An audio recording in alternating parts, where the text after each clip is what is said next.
तो हेलो दोस्तों, स्वागत है आप सब किसी का आपके अपने ही प्यारे YouTube channel the motion classes में। आज की इस क्लास में हम आपका सेकंड चैप्टर स्टार्ट करने जा रहे हैं। बाबू आपका सेकंड चैप्टर है गोलीय सतह से अपवर्तन। अच्छा बाबू, अपवर्तन जब आप पढ़े थे तो अपवर्तन में स्नेल्स लॉ देखे थे, स्नेल का नियम, और उसी का सिमेट्रिकल फॉर्म भी देखे थे, याद है ना? स्नेल का नियम देखे थे, उसका सिमेट्रिकल फॉर्म। स्नेल का नियम क्या है? Sine i by sine r बराबर कांस्टेंट, वो स्नेल का नियम है। और बाबू स्नेल के नियम का सिमेट्रिकल फॉर्म क्या था? म्यू वन साइन आई बराबर म्यू टू साइन आर। लेकिन ये जो म्यू वन साइन आई बराबर म्यू टू साइन आर कब लगता है? जब अपवर्तन, जब प्रकाश का अपवर्तन समतल सतह से हो, यानी बाबू जब दो माध्यम को अलग करने वाला सतह प्लेन हो, तब स्नेल्स लॉ लगता है म्यू वन साइन आई बराबर म्यू टू साइन आर। ऐसा भी तो हो सकता है भाई, ऐसा भी हो सकता है कि दो अलग अलग माध्यम हो, ऊपर हवा हो नीचे कांच हो, दो अलग अलग माध्यम हो, दोनों गोलीय सतह से अलग हो। अगर दो माध्यम गोलीय सतह से अलग रहेंगे तो गोलीय सतह की स्थिति में अपवर्तन का कौन सा सूत्र लगेगा? तो बाबू हमारा चैप्टर का ही नाम है गोलीय सतहों से अपवर्तन, ठीक है? और गोलीय सतह से अपवर्तन का जो फॉर्मूला है उसको हम लोग निकालने जा रहे हैं। बाबू हेडिंग डाली देखिए, हेडिंग है गोलीय सतह से अपवर्तन।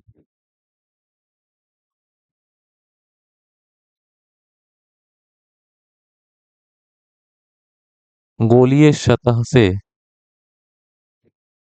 अपवर्तन। बाबू गोलीय सतह से अपवर्तन का मतलब होता है रिफ्रैक्शन थ्रू स्फेरिकल सरफेसेस। समझ लीजिएगा, गोलीय सतह से अपवर्तन का फॉर्मूला स्थापित करने जा रहे हैं। जानते हो बाबू, 5 नंबर का ये पूछा जाता है आपके बोर्ड एग्जाम में। 5 नंबर का ये रहता है कि गोलीय सतह से अपवर्तन का फॉर्मूला निकाले। कह देगा कि गोलीय सतह से अपवर्तन के लिए फॉर्मूला स्थापित कर दें, ठीक है? वैसे तो ये चैप्टर का नेम हो गया ये गोलीय सतह से अपवर्तन, यानी रिफ्रैक्शन थ्रू स्फेरिकल सरफेस। बहु इस चैप्टर में सबसे पहला क्वेश्चन है कि गोलीय सतह से अपवर्तन का सूत्र स्थापित करें। ऐसा ही क्वेश्चन आएगा कि गोलीय सतह से अपवर्तन का सूत्र स्थापित करें, या ये ना कह के ऐसे भी कह सकता है।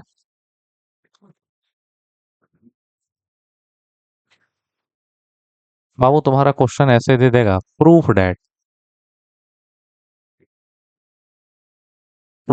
यानी साबित करिए। साबित करिए गोलीय सतह से अपवर्तन का फॉर्मूला, जो क्या है?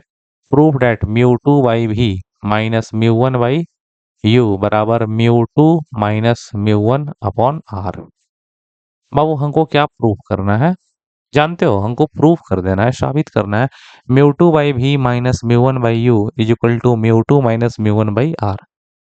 और ये गोलीय सतह से अपवर्तन का फॉर्मूला कहा जाता है। ये क्या फॉर्मूला कहा जाता है? ये गोलीय सतह से अपवर्तन का फॉर्मूला कहा जाता है। इसी को हमको प्रूफ कर देना है ना जी।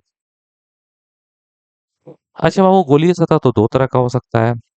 सामने से अगर देख रहे हो गोलीय सतह धंसा है तो कहोगे अवतल सतह से अपवर्तन। अगर सामने से तुम देख रहे हो गोलीय सतह उभरा है तो उत्तल सतह से अपवर्तन। तो हम ये जो गोलीय सतह से अपवर्तन का ये जो सूत्र दिख रहा है ना, mu two by v minus mu one by u बराबर mu two minus mu one by r, 3 बार साबित करेंगे। अवतल सतह में एक स्थिति बनेगी, अवतल सतह में एक, और उत्तल सतह में दो स्थिति बनेगी। अवतल सतह में केवल आभासी प्रतिम, काल्पनिक प्रतिम बनेगा, वर्चुअल इमेज बनेगा, काल्पनिक प्रतिम। और उत्तल सतह के लिए देखेंगे ना तो वास्तविक और काल्पनिक दोनों प्रतिम बनेगा। तो ओवरऑल करने क्या जा रहे हैं बाबू? गोलीय सतह से अपवर्तन का प्रूफ करने जा रहे हैं फॉर्मूला। पहले हम अवतल सतह से करेंगे और अवतल सतह में केवल काल्पनिक इमेज बनता है। चलो समझते हैं। बाबू यही प्रूफ करना है। बताओ, हम लोग प्रूफ करने जा रहे हैं। बाबू आंसर लिख रहे हैं और पहले लिख दे रहे हैं केस नंबर 1 और कॉनकेव मी कॉनकेव सरफेस। कैसे सतह के लिए बाबू?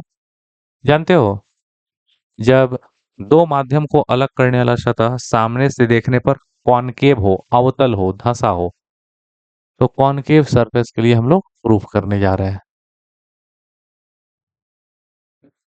चलिए, अब आप लोग थोड़ा सा बताते जाइए, बताना तो पड़ेगा। बताना भाई। बताओ, नीचे के फिगर में एक अवतल सतह दिखलाया गया है। बहुत अच्छा। बताओ, नीचे के फिगर में एक अवतल सतह दिखलाया गया है, ये अवतल सतह है।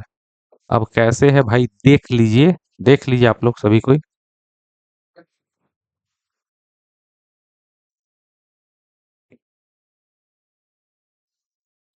बाबू ये अवतल सतह है।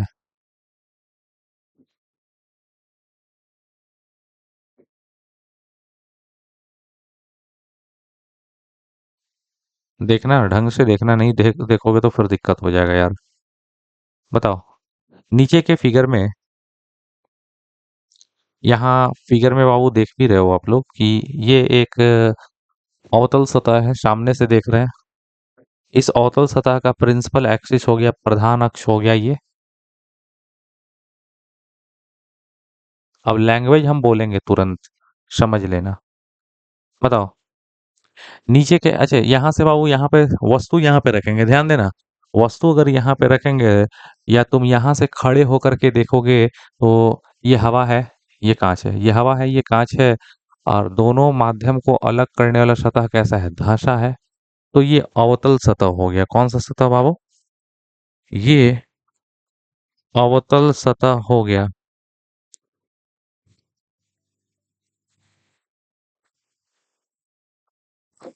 देखिए, बार बार मोबाइल आ जा रहा है भाई। देखिए, अवतल सतह है बाबू, अवतल सतह का पोल क्या है, पी। अवतल सतह है, इस अवतल सतह का पोल हो गया पी। इसका सेंटर ऑफ कर्वेचर क्या हो गया, सी। वस्तु काफी दूरी पर रखी गई है। इस वस्तु को बिंदुवत वस्तु मान ले रहे हैं बाबू, एक पॉइंट ऑब्जेक्ट है वो। बताओ, हम लोग बाबू गोलीय सतह से अपवर्तन का फॉर्मूला देख रहे हैं। वही mu two by v minus mu one by u बराबर mu two minus mu one by r, ये गोलीय सतह से अपवर्तन का फॉर्मूला है। ये साबित करने जा रहे हैं फॉर कनकेव सरफेस, अवतल सतह के लिए, ठीक है। केस 1 है फॉर कॉनकेव सरफेस, और हम बोले हैं बाबू कि कनकेव सरफेस में केवल आभासी प्रतिबिंब बनेगा। बताओ, बताते जाओ फटाफट। नीचे के बाबू बोलो, इधर का माध्यम मान लो हवा है, इधर का माध्यम मान लीजिए कि हवा है, और हवा का अपवर्तनांक म्यू वन है। इधर का माध्यम बाबू हवा है, हवा का अपवर्तनांक म्यू वन है, इधर कांच है, यानी ये ग्लास हो गया, और कांच का अपवर्तनांक हो गया म्यू टू। और बाबू ये दोनों म्यू वन और म्यू टू वाले माध्यम घासे जग सतह द्वारा अलग है, ये अवतल सतह द्वारा अलग है। इसका पोल पी है, सेंटर ऑफ कर्वेचर सी है। सारी दूरी कहाँ से नापी जाती है, पोल से। तो पोल से सेंटर ऑफ कर्वेचर की दूरी, पोल से सेंटर ऑफ कर्वेचर की दूरी यानी वक्रता त्रिज्या माइनस आर है, क्योंकि पोल से दाहिने नहीं है, पोल से बाएं है सेंटर ऑफ कर्वेचर। इस अवतल सतह की वक्रता त्रिज्या माइनस आर है। काफी दूरी पर एक वस्तु रखी गई है बाबू। पोल से वस्तु भी बाईं ओर है, और वस्तु की दूरी माइनस यू। पोल से वस्तु की दूरी है माइनस यू, बाईं ओर है। अब बोलो, इस वस्तु का इमेज निकालना है तो बाबू इमेज निकालने के लिए कितनी किरण चाहिए, दो। समझता है ना? कोई भी चीज हो, इस चीज का इमेज निकालना है तो कम से कम दो किरण चाहिए ही चाहिए। एक किरण जाएगी बाबू तिरछे जाएगी, एक किरण ऐसे गई तिरछा, विरल से सघन, यानी हवा से बाबू, हवा से कांच में घुसेगी, जब भी किरण विरल से सघन में जाएगी तो क्या होगा? वो अभिलंब की ओर मुड़ जाएगी। अभिलंब खींचिए, सेंटर ऑफ कर्वेचर से यहाँ पे, सेंटर ऑफ कर्वेचर से इस पॉइंट को मिला दीजिए, बढ़ा दीजिए, ये अभिलंब हो गया ना जी। सेंटर ऑफ कर्वेचर से मिलाई गई रेखा ये अभिलंब हो जाएगी। और प्रकाश जब भी वो हवा से कांच में घुसेगा, यानी सघन में घुसेगा, तो इस अभिलंब की तरफ मुड़ जाएगा, झुक जाएगा। तो ये कोई किरण थी ना जी, और ये किरण हवा से कांच के अंदर घुसी तो इस अभिलंब के तरफ मुड़ जाएगी। अभिलंब के तरफ ऐसे नहीं जाएगी, मुड़ जाएगी और इधर चली जाएगी ना जी, यहाँ पे चली जाएगी। और हम सपोज करते हैं कि इसके ऊपर भी पूरा कांच ही है। अगर यहाँ इसके बाद हवा रहता तो फिर अपवर्तन मानते, अपवर्तन होता, लेकिन नहीं, ऊपर में हम कांच मान लिए। समझ रहे हो ना? बोलो बाबू, इसका इमेज निकालना तो एक किरण ऐसे गई, विरल से सघन अभिलंब की ओर मुड़ गई, और दूसरी किरण प्रिंसिपल एक्सिस की दिशा में चली और पोल पर गई, लंबवत पड़ी और बिना विचलित हुए सीधे निकल गई। अच्छा बाबू, एक किरण किधर जा रही है? एक किरण अपवर्तन के बाद इधर भाग जा रही है, दूसरी किरण इधर भाग जा रही है। दोनों किरणें ऐसे चल रही कि फैल रही हैं। अगर इधर फैलेगी तो इधर तो कहीं इमेज बनेगा नहीं, तो सबको क्या करेंगे? पीछे बढ़ाएंगे। समझ लो बाबू, क्या कर दिए अब? पीछे बढ़ाए। और जब इसको पीछे की ओर बढ़ाएंगे और इस किरण को भी पीछे की ओर बढ़ाएंगे, तो दोनों किरणें यहाँ से निकलती हुई मालूम पड़ेंगी, यानी यहाँ पे कुछ इमेज सा आपको दिखेगा। बाबू, ये आपका बन गया इमेज। जी हाँ कि नहीं? हाँ या नहीं? हाँ बोलिए, जबरदस्ती बोलिए, नहीं होता है तो क्या करिएगा? क्यों, क्या कर रहे हैं भाई? और ये इमेज है, इमेज यानी प्रतिम, और पोल से प्रतिबिंब की दूरी माइनस भी हो जाएगी ना जी। पोल से प्रतिबिंब बाई ओर है ना जी, तो प्रतिबिंब की दूरी माइनस भी। अब सारा प्रोग्राम हो चुका है क्लियर, बस अब शादी में जाना बाकी रह गया है। ठीक है, तो अब वो भी हो जा रहा है, ध्यान दीजिए। बताइए अब इसको लैंग्वेज में कैसे लिखेंगे? बाबू, लैंग्वेज में, भाषा में किस तरह लिखेगा जानते हैं? आपको जानना चाहिए। ये जो क्वेश्चन है ना, आपके बोर्ड में 5 नंबर का पूछता है। 5 नंबर का क्वेश्चन पूछता है, बहुत इंपॉर्टेंट है बोर्ड में। ये ऐसा क्वेश्चन है यार कि हर साल लगभग लगभग हर एक साल पर आता ही आता है। 2 क्वेश्चन है। गोलीय सतह से अपवर्तन का फॉर्मूला ये वाला, या कह देगा कि लेंस मेकर फॉर्मूला। दोनों में कोई एक तो 100% आएगा। ठीक है, तो चलो, भाषा क्या लिखोगे? ओ, लैंग्वेज यही लिखना होगा। भाषा यहाँ पे लिखना होगा कि बगल के फिगर में बगल के फिगर में म्यू वन और म्यू टू अपवर्तनांक के दो अलग अलग माध्यम दिखलाए गए हैं। बगल के फिगर में म्यू वन और म्यू टू अपवर्तनांक के दो अलग अलग माध्यम दिखलाए गए हैं। म्यू वन अपवर्तनांक वाला माध्यम जो है इधर, वो हवा है। म्यू टू अपवर्तनांक वाला माध्यम जो इधर है वो कांच है। ये दोनों माध्यम एक दूसरे से अवतल सतह द्वारा अलग हैं। अवतल सतह द्वारा अलग है। अवतल सतह का पोल क्या है? P, centre of curvature C. अवतल सतह का पोल पी है, सेंटर ऑफ कर्वेचर सी है, और रेडियस ऑफ कर्वेचर कितना है? माइनस आर, प्लस आर नहीं माइनस आर। अब इसके प्रधान अक्ष पर, प्रिंसिपल एक्सिस पर एक बिंदु वाली वस्तु ओ रखी गई है। ओ का प्रतिबिंब निकालना है बाबू, ओ का प्रतिबिंब निकालना है। 2 किरण चाहिए। एक किरण प्रिंसिपल एक्सिस की दिशा में चलेगी और वो सीधे निकल जाएगी, दूसरी किरण विरल से सघन में जाएगी तो इस अभिलंब की ओर मुड़ जाएगी।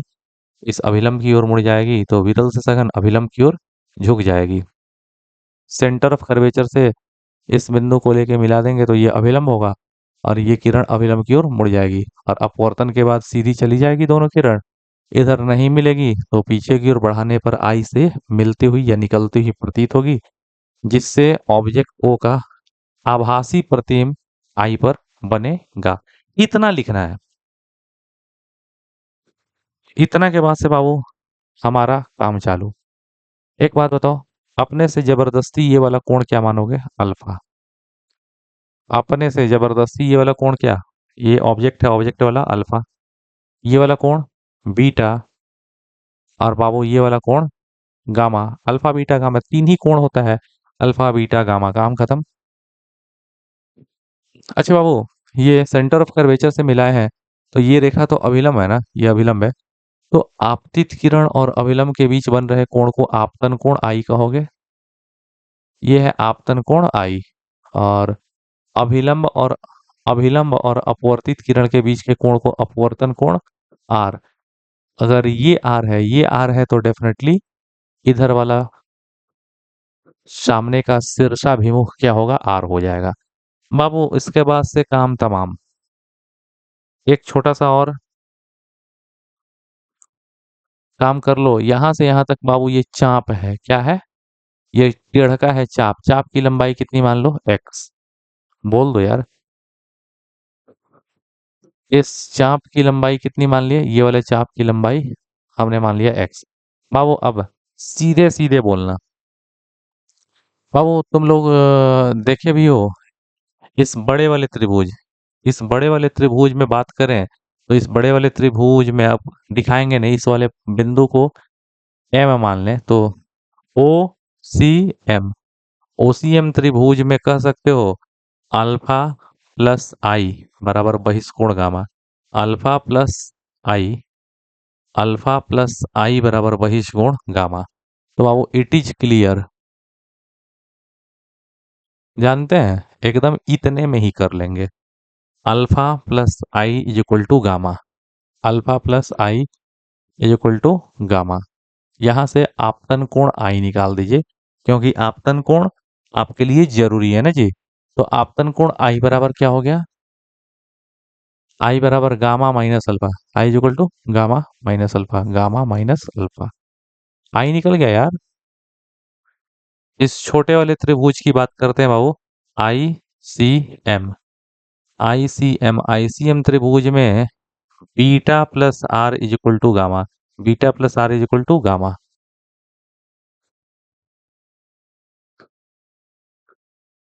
बोलो बोलो बोलो, क्या कह रहे हैं, beta plus r is equal to बहिष्कोण gamma, beta plus r is equal to gamma. बाबू हमारे को अपवर्तन कोण आर की जरूरत पड़ेगी, r is equal to gamma minus beta, gamma minus beta, ठीक है।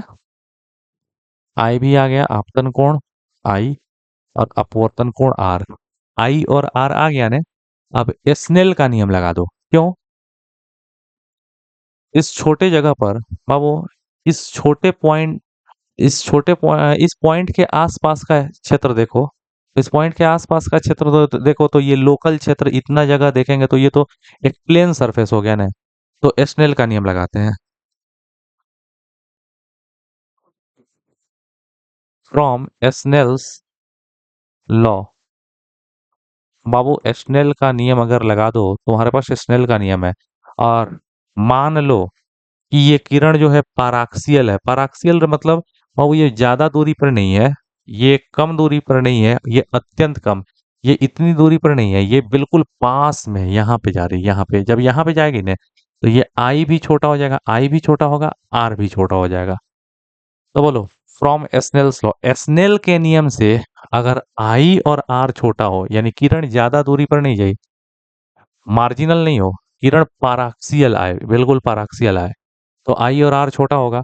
तो एस्नेल के नियम से म्यू वन साइन आई, बाबू साइन आई नहीं रहता है, एस्नेल का नियम हो जाता है mu one i is equal to mu two into r, mu one i बराबर म्यू टू आर। वैसे तो स्नेल का नियम पढ़े हैं, म्यू वन साइन आई बराबर म्यू टू साइन आर, लेकिन आई और आर छोटा होता है, तो साइन आई की जगह आई, साइन आर की जगह आर। तो बोलो, पाराक्सियल रे की बात करें तो एस्नेल का नियम क्या है, म्यू वन साइन आई बराबर म्यू टू साइन आर, या म्यू वन आई बराबर म्यू टू आर। बोलिए म्यू वन तो म्यू वन, म्यू वन तो म्यू वन, इनटू ये बाबू क्या है, आई, म्यू वन तो म्यू वन, और ये आई, आई की वैल्यू क्या है, आई की वैल्यू है gamma minus alpha, gamma minus alpha, gamma minus alpha is equal to mu two, तो mu two and r, r की वैल्यू कितनी है, आर, आर का वैल्यू है गामा माइनस बीटा। तो ये हो गया म्यू वन तो म्यू वन, आई का वैल्यू है gamma minus alpha is equal to mu two, और आर की वैल्यू है गामा माइनस बीटा। अब तुम मल्टीप्लाई कर दो, simple multiplication, mu one gamma, या छोड़ो क्यों, म्यू वन तो म्यू वन, मल्टीप्लीकेशन मत करो, म्यू वन तो म्यू वन, और बाबू ये गामा, गामा है कोण। यहाँ पे हम बताए ना कि अल्फा बीटा गामा ये तीनों कोण है, और कोण बराबर चाप बटा त्रिज्या होता है। म्यू वन तो म्यू वन, और गामा, गामा बराबर क्या होगा बाबू, गामा, गामा कोण है, और गामा बराबर कोण बराबर चाप बटा त्रिज्या। तो गामा बराबर होगा, गामा बराबर एक्स बाई, ये त्रिज्या कितनी है माइनस आर, तो gamma is equal to x by minus are, x upon minus are, minus तो माइनस, और अल्फा, अल्फा भी कोण ही है, अल्फा, अल्फा कोण है, और कोण बराबर क्या होता है, चाप बटा त्रिज्या। तो अल्फा, अल्फा बराबर कोण बराबर चाप यानी एक्स बटा, यहां तक की त्रिज्या कितनी है माइनस यू, वस्तु है ना, alpha is equal to x upon minus u, alpha is equal to x upon minus u, minus minus plus u, minus u minus minus plus हो गया, is equal to mu two, तो mu two, mu two into gamma, बाबू gamma की value बोलो, gamma, gamma यानी कोण, gamma बराबर कोण बराबर चाप बटा त्रिज्या, तो gamma is equal to x by minus are, x by minus are, minus तो माइनस हो गया, बाबू बीटा को बोलो, बीटा, बीटा कोण है, और बीटा बराबर इस वाले में कोण, और कोण बराबर होता है चाप बटा त्रिज्या, तो बीटा बराबर हो जाएगा एक्स बाई त्रिज्या यहाँ तक की minus b, x by minus b, minus minus plus भी। समझदार आदमी कहेगा सर एक्स और एक्स आप दोनों में से कॉमन ले लिए, कहिएगा ना आप, अरे भाई बोलिए, आप ही लोग कहिएगा, मेवन तो मेवन, मेवन तो मेवन, एक्स एक्स कॉमन ले लो, इंटू एक्स कर देते हैं, मेवन, एक्स एक्स कॉमन ले लिए, और यहाँ मेवन तो मेवन, और बाबू एक्स एक्स अगर कॉमन ले ही लिए हैं, तो यहाँ पे पहले बचेगा one by minus are plus one by minus u, x common हो गया है, तो वन बाई माइनस आर और प्लस वन बाई यू, तो पहले ये लिख दो बाद में ये लिख दो, one by u, one by u minus one by r is equal to mu two, तो म्यू टू, और एक्स दोनों में से कॉमन काढ़ लो, काढ़ लो, जिस तरह कोई चीज काढ़ते हो, म्यू टू तो mu to, x x common ले ही लो, तो यहाँ पे बचेगा वन बाई माइनस आर और प्लस वन बाई भी, तो पहले ये लिख दो, one by v minus one by are, और एक्स से एक्स कटर याद हो ना जी। अब इसके साथ ही ये आएगा, तो म्यू वन बाई यू बोल देना, mu one by u, mu one by u minus mu one by r, minus mu one by r is equal to mu two by v, mu two by v, और minus mu two by r, minus mu two by r. बाबू तुम्हारे को ये वाला minus mu two by r है, ये उधर जाएगा, plus mu two by r हो जाएगा, और ये वाला टर्म है, इसको इधर ले आओ खींच के, इसको खींच के इधर ले आओ, समझ रहे हो, तो minus mu two by r उधर जाएगा तो प्लस हो गया, minus mu two by r उधर गया तो mu two by plus mu two by are, और माइनस तो minus mu one by r is equal to mu two by v, और ये इधर आएगा तो minus mu one by u, and after it you will get, आपको क्या मिलेगा, mu two by v minus mu one by u, mu two by v, पहले इसको लिख लो, mu two by v minus mu one by u बराबर mu two minus mu one by r. बाबू तुम्हें इस तरह तुम्हारा मनचाहा रिजल्ट मिल गया, mu two by v minus mu one by u बराबर mu two minus mu one by r, mu two minus mu one by r. बाबू यही है गोलीय सतह से अपवर्तन का सूत्र, यही है स्फेरिकल सरफेस के लिए रिफ्रैक्शन का फॉर्मूला। अच्छा बाबू इसको याद करना बेहद इजी है, याद करना बेहद इजी है, बताएंगे कैसे, किस तरह आप याद करोगे, शॉर्ट ट्रिक है जिससे डायरेक्ट तुम याद कर लोगे, ठीक है। अच्छा एक अच्छा बात कभी कभी कह दिया जाता है कि एक स्पेशल केस की चर्चा की जाती है। बाबू ऐसे फॉर्मूला याद रखना, mu two by v minus mu one by u बराबर mu two minus mu one by r. बाबू एक स्पेशल बात को गिरह बांध लीजिएगा, याद रखिएगा। यही रखिएगा कि अगर ये पहला माध्यम है बाबू हवा है, अगर ये पहला माध्यम हवा है तो हवा का अपवर्तनांक म्यू वन कितना होगा? 1। ये पहला पूरा हवा है, इधर पूरा हवन हो, अगर हवा हो इसका अपवर्तनांक म्यू वन कितना ले लोगे? 1।